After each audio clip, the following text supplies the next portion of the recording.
E aí, pessoal, tudo bem? Geoff Saraiva falando, você do Piauí Jurídico e você do meu canal no YouTube, como estão? E hoje eu vou falar sobre o impacto legal do coronavírus no Brasil, Covid-19, disposto no e-book que eu disponibilizei para os meus clientes, mas caso queiram, por gentileza, me mande um e-mail para que eu possa enviar para você. É um e-book de 10 páginas em que eu trato de algumas repercussões legais na data de hoje, como é que está no Brasil, já que é uma situação nova. Primeiramente, em relação ao transporte aéreo. O transporte aéreo no Brasil, ele é regido pela Resolução 400 de 2016 da ANAC, que ele traz uma série de direitos dos passageiros e uma série de obrigações das companhias aéreas. Segura o ponto.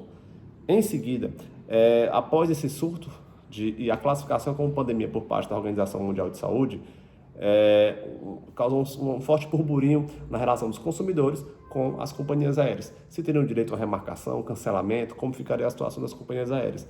Visando trazer um certo conforto para uma relação tão complicada nesse momento, o governo editou a medida provisória 925, que trata exatamente sobre essa possibilidade, em que ao consumidor é ofertado o reembolso em até 12 meses, caso o voo seja cancelado, caso seja remarcado e etc. Ele tem até 12 meses para ser reembolsado por parte da companhia aérea. Contudo, a companhia aérea não poderia cobrar dele eventuais multas contratuais de remarcação e etc. Uma situação para trazer conforto para essa relação que está tão prejudicada.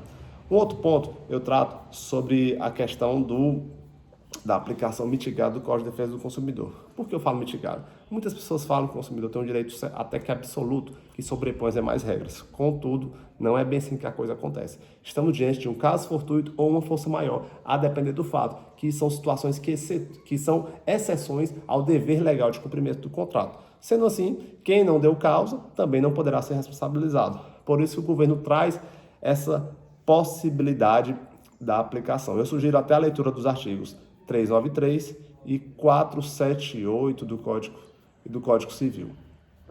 Trazendo também para a questão dos planos de saúde. O que aconteceu? Assim que foi classificado a pandemia do coronavírus, foi editado uma portaria, a RN 453/2020, que trata as diretrizes sobre a aplicação e sobre esse período de Covid-19, como será.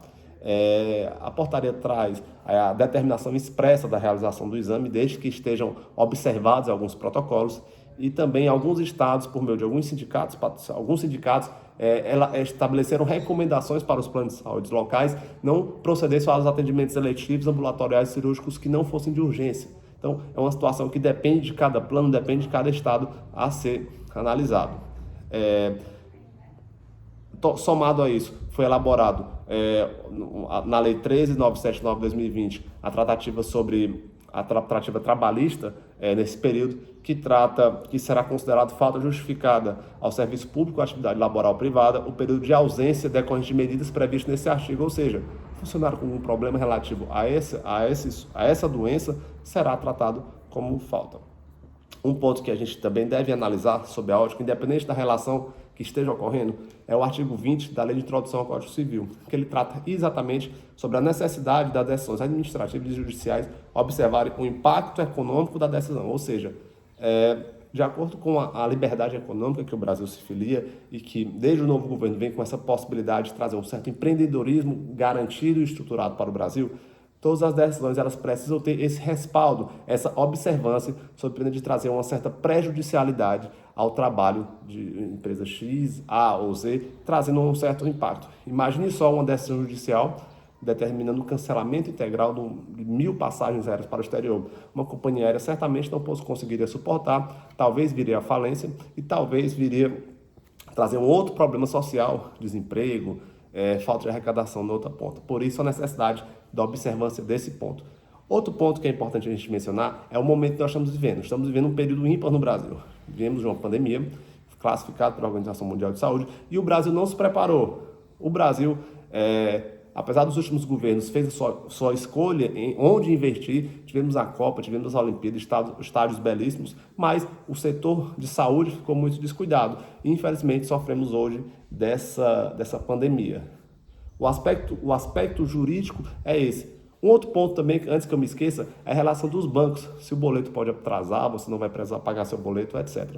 A FEBRABAN, que é a Federação Nacional dos Bancos, ela emitiu uma notificação no seu site, ficou uma notificação meio nebulosa, eu fiquei sem entender. Por quê? Ela disse que os 5 maiores bancos, Banco do Brasil, Bradesco, Caixa, Unibanco, anunciaram a possibilidade de prorrogação do vencimento de dívidas por até 60 dias por parte de pessoas físicas, micro e pequenas empresas. Olha os requisitos: pessoa física ou jurídica, contrato em vigência, contrato sem débito, a prorrogação não é automática, é ônus do cliente buscar a agência bancária.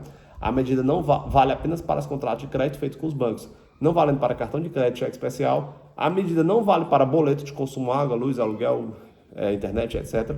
E o banco pode cobrar juros analisando caso a caso. Ou seja, foi que a Federação Brasileira dos Bancos fez? Nada. Então, por hora, porque tem gente que pensa que por conta desse período já é um direito não pagar uma conta. Não, isso não existe no momento. O que é que eu peço? Cautela. Eu peço que busquem bons e confiáveis meios de comunicação para que você possa se informar sobre a melhor opção a tomar nesse momento. Alguns cenários são pintados: o cenário de crise continuada ou o cenário da cura rápida, já que nós temos alguns medicamentos que estão sendo testados em outros países e alguns órgãos que fazem essa regulação, a FDA, no caso dos Estados Unidos, nós temos o mesmo órgão na França, também já fez essa análise, está trazendo dando informações bem positivas sobre 2 medicamentos. Eu vou tentar atualizar a página com mais frequência e eu reitero que tenham calma e busquem fontes confiáveis de informação. Lembrando que o meu e-book vai estar disponível para quem me mandar um e-mail, que é geoffrey@hotmail, e é isso. Fiquem com Deus, um abraço, até breve, cuidado, juízo e atenção. Lembrando as regras básicas para que possamos juntos vencer essa batalha. Um abraço, até mais.